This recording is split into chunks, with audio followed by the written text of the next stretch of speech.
Bonjour Monsieur le Président. Bonjour. Merci d'être ici. Votre réaction à ce que vient de dire Frédéric Seyss? Je parle d'expérience. J'ai été président pendant 5 ans et j'ai compris que cette coexistence d'un président de la République élu pour 5 ans et investi par le pays d'une mission et d'un Premier ministre dont on ne voit plus tellement quel est le rôle, exécutant, collaborateur ou essayant de se différencier, créait une confusion dans le pays et peut-être même des retards dans la prise de décision. C'est la raison pour laquelle, après cette expérience et au fur et à mesure d'une réflexion qui a abouti aujourd'hui, je pense qu'il faut aller jusqu'au bout de la logique du quinquennat et de l'inversion du calendrier. Le président est le chef de l'exécutif. C'est lui qui doit mener les réformes qu'il a présentées au pays et ne peut pas déléguer comme ça ses pouvoirs aux fonctions des circonstances. Tantôt il intervient directement, tantôt il se met en retrait. Pour prendre cet exemple, Emmanuel Macron, président de la République, a été élu sur une promesse qu'il avait faite de faire une réforme des retraites. À partir de là, il lui appartient de la mettre en œuvre et il ne peut pas dire qu'il en est éloigné. Il est forcément directement comptable, responsable et éventuellement coupable. Et alors là, qu'est-ce que ça permettrait de faire si cette réforme était effective? Est-ce que vous pensez finalement qu'Emmanuel Macron utilise Édouard Philippe comme un fusible au gré des circonstances, dites-vous, ce qui signifie qu'il le fait lorsque cela l'arrange? Il s'était déjà beaucoup exprimé sur les retraites, puis ensuite il s'est mis un peu de côté pour revenir ensuite à la fin, j'imagine, comme décideur, parce que les Français, ce qu'ils attendront, c'est pas le mot du Premier ministre, le compromis que j'espère être l'issue de ce conflit. Ce qu'ils attendront, c'est la position du président de la République, puisque c'est lui qui a été élu par les Français. Donc l'idée qu'il y aurait une forme de prise de distance ou de hauteur ne tient pas. Il y a dans la République un principe de responsabilité. Sur le fond, vous aviez vous-même mené une réforme des retraites en 2013. À l'époque, il n'y avait pas eu ces heurts sociaux. Comment vous l'expliquez? Est-ce qu'elle était moins ambitieuse, moins profonde qu'aujourd'hui? Oui, elle était dans le système actuel de répartition, c'est-à-dire les actifs cotisant pour le paiement des pensions. Ce que j'avais mis en place avec le gouvernement de Jean-Marc Ayrault, c'était Marisol Touraine qui était ministre, c'était une concertation avec les syndicats qui n'avait pas duré 2 ans, qui avait duré quelques semaines, et qui avait posé 2 principes qui permettaient de comprendre ce que nous faisions dans la justice. Le premier, c'était, c'est vrai, quand l'espérance de vie s'allonge, il est assez légitime que la durée de cotisation elle-même puisse être élargie, ce qui a été intégré dans la loi, mais nous avions introduit la pénibilité. Et donc là, c'est un problème de fond ou de méthode? Ah, là, je pense que c'est un problème et de méthode et de fond, c'est-à-dire la méthode, la concertation a duré 2 ans mais n'a rien permis de clarifier, au contraire, elle a introduit beaucoup de flou, et de fond, parce que ce qui est contesté, notamment à travers l'âge pivot ou la remise en cause des critères de pénibilité, c'est précisément le fait que cette réforme, qui était vraie d'ampleur globale, n'apporte pas ni les garanties de pérennité, c'est-à-dire le financement, ni les garanties de justice. C'est ce qu'il faut absolument obtenir dans la négociation qui maintenant est ouverte. Mais enfin quand même, 34 jours de conflit, et c'est aujourd'hui seulement que l'on est peut-être, c'est même pas encore sûr, vers la forme d'une éventuelle issue, en attendant, comme je l'ai dit, que Frédéric Seyss a précisé, que le président de la République parle. 8h25 sur France Culture. 7h-9h, les matins de France Culture, Guillaume Erner. Nous sommes en compagnie de François Hollande pour évoquer 5 ans depuis l'attentat contre Charlie, contre l'attentat sur l'hypercachère. Il y a 5 ans, Monsieur le Président, que faisiez-vous lorsque vous avez appris l'attentat contre Charlie Hebdo? Le 7 janvier 2015, j'étais à mon bureau à l'Élysée. Et vers 11h, plus, j'ai été informé par une dépêche d'agence et puis par mes propres services qu'il y aurait une attaque contre les locaux de Charlie et des hommes se seraient introduits dans l'immeuble sans qu'on sache à ce moment-là l'ampleur du drame et de ce qui s'y produisait. Et il se trouve que Patrick Pelloux, qui est un ami et qui est à la fois ou était à la fois membre de la rédaction de Charlie et aussi dans les services d'urgence, me téléphone parce qu'il avait mon numéro de portable et me décrit la scène qu'il voit comme médecin. C'est-à-dire une rédaction décimée, des amis à terre, suffocants, d'autres déjà morts, et il est en sanglots. Et je comprends que nous ne sommes pas simplement devant une attaque qui aurait eu que des conséquences matérielles. Nous sommes devant une tragédie, c'est-à-dire un attentat terroriste.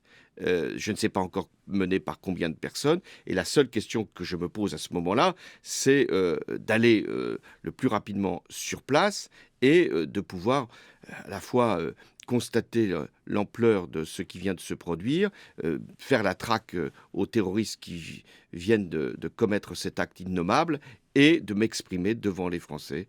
Et après quelques minutes où je fais en sorte que la sécurité puisse être autant qu'il est possible assurée, je me rends sur les lieux. Et j'assiste à ce moment-là au travail des secours et je vois les blessés sortir, quelquefois dans des états désespérés. Et je sais que beaucoup de mes amis, parce que dans la rédaction de Charlie Hebdo, j'avais des amis, sont morts. François Mitterrand disait que la première qualité d'un chef de l'État, c'était l'indifférence. À ce moment-là, est-ce que on peut justement mettre de côté son émotion pour raisonner de manière rationnelle? Qu'est-ce que vous avez fait, François Hollande, Monsieur le Président? Euh, il ne faut pas... C'est impossible d'être indifférent quand il se produit un acte de cette nature et de cette ampleur. Indifférent aussi par rapport aux conséquences. Une société comme la nôtre, frappée parce que la liberté d'expression a été atteinte, c'est un bouleversement dans notre société. Et c'est pour ça qu'il fallait absolument que notre pays fasse bloc, et il a fait bloc.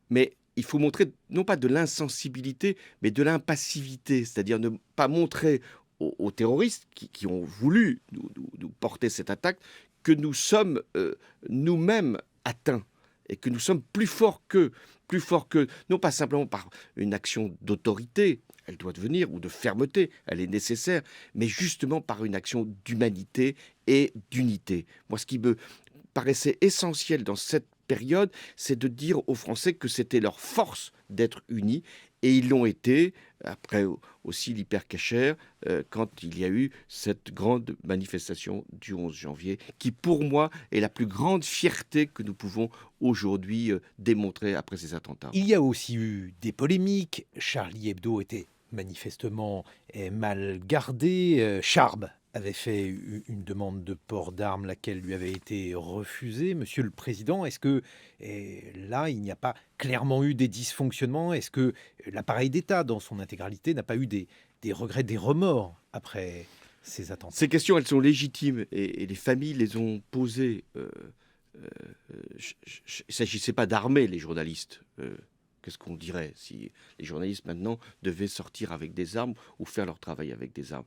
Il s'agissait de savoir si le dispositif de sécurité était au bon niveau.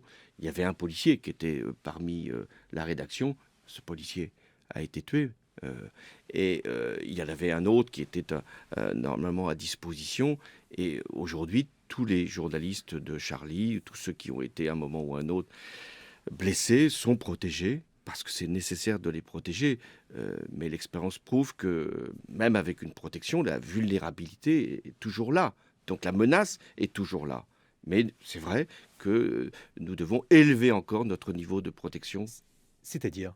Ça veut dire que, et Rhys le dit très bien, quand même, savoir qu'aujourd'hui, en France, pour faire son travail de journaliste ou de dessinateur, il faille être protégé, est un problème. Car la liberté d'expression ne demande qu'à être protégée par les citoyens, pas par les policiers. Et pourtant, il faut le faire. Frédéric Seyss. Quand vous parlez de cette année 2015, on vous a souvent entendu utiliser une expression, vous dites que le pays aurait pu basculer. Concrètement, ça voulait dire quoi, un pays qui bascule? Un pays qui bascule, ça veut dire un pays qui se déchire, qui se divise, qui cherche des coupables là où ils ne sont pas, c'est-à-dire y compris dans les pratiquants d'une religion. C'est un pays qui doute de lui-même, et qui pense qu'il faut bafouer l'état de droit pour être plus en sécurité. C'est un pays qui considère que à ce moment-là, il faut introduire une république des suspects, c'est-à-dire mettre des gens avant même qu'ils n'aient commis des actes dans une situation de privation de liberté, une surenchère dans l'extrémisme. Ce n'est pas ce qui s'est passé. C'est ce qui s'est passé ni après Charlie, l'hypercachère, ni après le Bataclan. Et je peux ici dire que le gouvernement, ma présidence, ont veillé à ce que les principes d'unité, d'état de droit puissent être préservés, même avec l'état d'urgence. La Il déchéance n'était de, qu'un acte provisoire. la déchéance de rationalité, Oui. de nationalité. Qui peut être les deux d'ailleurs. Effectivement. La déchéance de nationalité qui a été donc mise au devant de la scène comme l'une des solutions préconisées par vous-même, François Hollande, Monsieur le Président. Est-ce que ça n'était pas justement une manière d'en rabattre contre Ça, c'est- l'état de droit? Oui, la déchéance de nationalité existe dans notre droit. Il y a des personnes, justement, qui, après les attentats de Charlie, ont été déchues de leur nationalité. Même si ça n'avait pas de rapport avec les attentats de Charlie, mais c'était des personnes qui avaient commis des délits terroristes. Mais c'était dans une situation un peu particulière, c'était ceux qui avaient acquis la nationalité française, les naturalisés. Ce que, à un moment, par un souci de consensus, après le Bataclan et les terrasses et le Stade de France, j'avais suggéré, c'était que l'on puisse élargir la déchéance de nationalité. Ça n'a pas été compris. Ça a même été regardé, alors même que ça ne concernait que les crimes terroristes, ça a même été regardé comme effectivement un recul de l'état de droit, et ce n'était pas le cas. Mais vous savez, ce qui compte, c'est pas tellement ce qui est la réalité, c'est le sentiment. Et il ne fallait pas donner le sentiment de reculer par rapport à l'état de droit. Ça a même été perçu comme une manière de revenir à des symboles, à un temps où on pouvait être apatride. Une partie de votre camp, François Hollande, Monsieur le Président, a été en opposition très vive à cette mesure. Oui, c'est pour ça que dès lors que il y avait cette distinction qui était faite entre les doubles nationaux et ceux qui n'avaient que la nationalité française, certains avaient dit, bon, ben, alors, finalement, il faut retirer aussi la nationalité française aux Français, ce qui aboutissait à l'apatridie. Bon, j'en avais discuté avec Robert Badinter, qui était là il y a quelques minutes. On avait considéré que ce n'était pas possible d'aller jusque-là, donc on en est resté à l'état de droit d'aujourd'hui, qui prévoit, je le confirme, une déchéance de nationalité dans certaines circonstances. Toujours dans les polémiques suivant l'attentat, il y a eu l'idée, en tout cas la thèse, qu'une partie de la gauche aurait eu des tentations ou des tendresses coupables à l'égard d'une certaine frange de l'islamisme, en tout cas ceux qu'on appelle des islamo-gauchistes. Est-ce que c'est un terme que vous Non. reprendriez? Moi, je ne reprends pas ces termes-là, mais il n'y a aucune faiblesse à avoir. Face à l'antisémitisme, il n'y a pas à regarder des degrés. C'est une question de principe, j'allais dire presque une question fondamentale. Il n'y a pas des excuses à donner à l'antisémitisme ou des justifications à l'antisémitisme comme au racisme. Donc il faut être extrêmement clair. Je l'ai toujours été, sans avoir besoin d'en rajouter, mais il faut dénoncer tous les comportements, tous les actes, tous les propos antisémites, sans qu'on puisse se dire qu'il y aurait par rapport à telle ou telle situation, la situation du Proche-Orient notamment, la question palestinienne, à avoir quelques faiblesses par rapport à cette réalité. Ça, c'est la l'antisémitisme. question donc de l'antisémitisme. Pour la question des caricatures de Mahomet en l'occurrence, puisqu'il s'agit de cela pour Charlie Hebdo, est-ce que vous ne considérez pas qu'il y avait une forme de facilité de faire des caricatures pour blesser des gens qui étaient déjà stigmatisés? C'est ce que disait une partie de la gauche, François Hollande. Il se trouve qu'avant d'être président de la République, j'étais premier secrétaire du Parti socialiste. Ça existait, le Parti socialiste est une force qui d'ailleurs, à mon avis, doit rester une force. Mais j'avais témoigné au procès, car il y avait eu un procès contre les caricatures que Charlie avait pu faire. Et j'avais témoigné au procès pour Charlie, pour la liberté, et faire en sorte que ceux qui menaient ce procès puissent être déboutés de leur action, ce qui fut le cas. Et j'étais intervenu, vous retrouverez mes propos, pour dire que justement, il n'y a pas de négociation sur la liberté. Il n'y a pas un droit à respecter en particulier les religions. Vous savez qu'il y a encore des pays où le blasphème est condamné. 60 pays condamnent encore le blasphème. Donc en France, il n'y a pas de condamnation du blasphème. À partir de là, cette liberté-là, qui n'est pas la haine, parce que c'est ça la grande différence, qui a été évoquée au moment de Charlie en disant oui mais vous êtes finalement implacable par rapport à l'antisémitisme, mais quand même sur d'autres propos, vous vous rappelez d'un certain humoriste de triste réputation, vous disiez mais là vous êtes extrêmement dur avec lui et puis vous êtes quelquefois tolérant par rapport à d'autres. Non, On parle de Dieudonné. Hein. oui, vous avez compris. Je vous remercie pour cette traduction. C'est Mais pour jamais. non, c'est la haine qui doit être condamnée. C'est pas de rire, c'est pas de dénoncer ou parfois de se moquer. C'est la haine des pratiquants d'une religion. Frédéric Seyss. Vous avez beaucoup insisté à l'époque sur la notion d'unité nationale. C'est un mot qui revenait évidemment souvent dans vos discours. Vous avez aussi entendu lors de ses vœux Emmanuel Macron promettre de lutter, je cite, contre les forces qui divisent la nation. Le gouvernement s'interroge notamment sur l'interdiction des listes communautaristes aux élections municipales. C'est possible de le faire? Vous étiez posé ces questions, vous?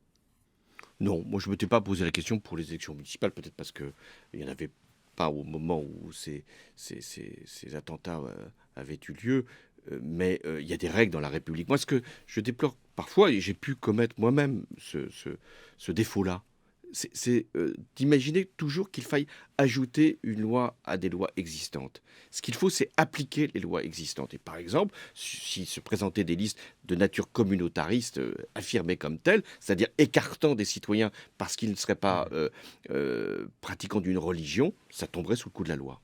Sur l'antisémitisme, là aussi, l'attentat contre Charlie Hebdo, puis l'attentat contre l'Hyper Cacher, Monsieur le Président, est-ce qu'on avait sous-estimé, sous-évalué la menace contre les Juifs en France? Ah non, pas moi en tout cas, parce que il y avait depuis des années des actes, des propos antisémites et leur nombre, hélas, ne cessait de progresser.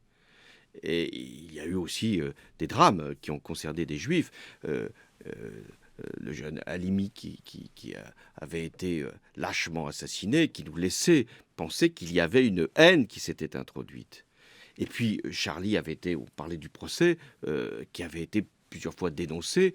Au Danemark, il y avait eu aussi des attentats qui avaient été commis. Donc on savait que les Juifs de France étaient même soumis à un certain nombre de menaces et d'actes antisémites. Donc à partir de là, nous étions tout à fait conscients qu'il pouvait y avoir, et ça s'est hélas produit, des attaques contre des lieux de culte. Et c'est pour ça que, avec les gouvernements aussi bien Valls que Cazeneuve, nous avons protégé tous les lieux de culte, aussi bien les synagogues que les mosquées ou les églises. Mais c'est vrai que c'était à un moment les synagogues qui étaient particulièrement visées. Les mosquées l'ont été. On a eu aussi, il y a encore peu de temps, des actes qui ont été commis contre des mosquées. Donc c'est vraiment des actes anti-musulmans, antisémites, des actes quelquefois catholiques. C'est arrivé aussi.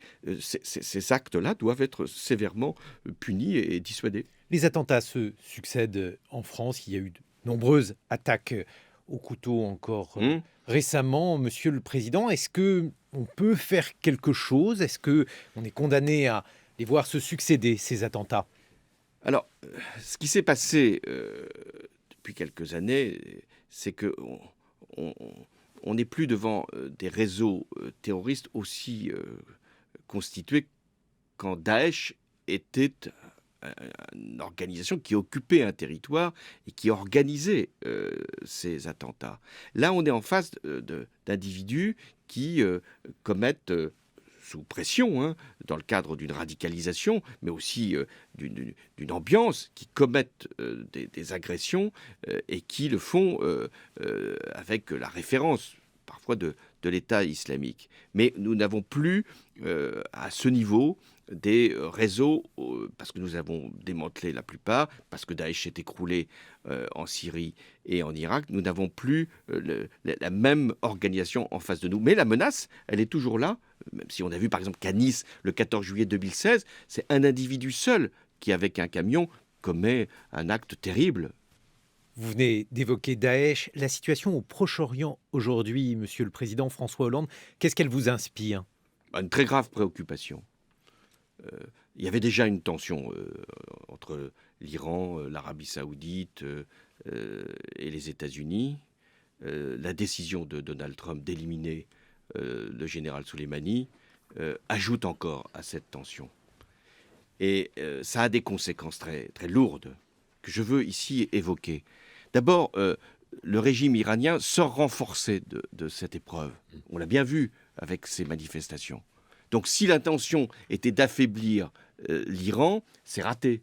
Et de ce point de vue, Donald Trump a pris une grave responsabilité. Deuxièmement, même si c'est une bourde, maintenant on apprend qu'une lettre a été envoyée pour le retrait des forces américaines d'Irak et donc de la coalition. Ce qui veut dire quoi? Ce qui veut dire que l'objectif qui était de lutter contre Daesh responsable des attentats, y compris à Paris, eh bien, on voit bien que Daesh peut ressurgir. Enfin, pour l'Irak, qui connaissait un mouvement de contestation des dirigeants, y compris d'influence iranienne, eh bien, l'Irak est mis dans une situation extrêmement douloureuse, avec une jeunesse qui ne sait pas où aller. Donc je pense que de ce point de vue, bien sûr qu'il faut éviter l'escalade, bien sûr qu'il faut favoriser le dialogue, mais à un moment, il faut aussi que les responsabilités soient évoquées. Je pense que Donald Trump, depuis maintenant qu'il est président des États-Unis, a mis le monde en danger. Et si on ne le dit pas suffisamment, on ne pourra pas faire avancer la cause qui est la nôtre, c'est-à-dire d'une Europe qui a des valeurs, qui a des principes, et d'une France qui sait, à un moment, s'opposer à ce type de dérive. L'Iran n'était pas inerte, Mais néanmoins. bien sûr que l'Iran a commis des actes tout à fait dangereux, crée une tension dans la région. J'évoquais la Syrie. Une présence J'évoquais iranienne la nombreuse. Syrie. Mais Est-ce qu'il n'y a pas une la présence présence du Hezbollah, de l'Iran en Syrie est évidente. Mais est-ce qu'elle est légitime? Mais elle n'est pas légitime. Et ce n'est pas parce que nous considérons que l'Iran commet des actes graves dans la région qu'il faut se mettre à ce niveau et utiliser des moyens comparables. Mais qui est responsable Frédéric Saiz. de l'escalade, selon vous? On a vu qu'Emmanuel Macron avait affiché son soutien plein et entier avec Washington. C'était la bonne position? Je pense que l'Iran est responsable d'une tension déjà depuis plusieurs années, mais que la décision qu'a prise Donald Trump est plus que malencontreuse, elle est grave. Et à un moment, il faut le dire. On ne peut pas être une solidarité à l'égard de ce qui vient de se produire, qui est une escalade extrêmement dangereuse. Donc à partir de là, le rôle de la France, c'est aussi, à un moment, de dire les responsabilités. Celle de l'Iran est là, elle est lourde, mais aussi de dire qu'aux États-Unis, on ne commet pas des actes de cette nature sans en mesurer les conséquences.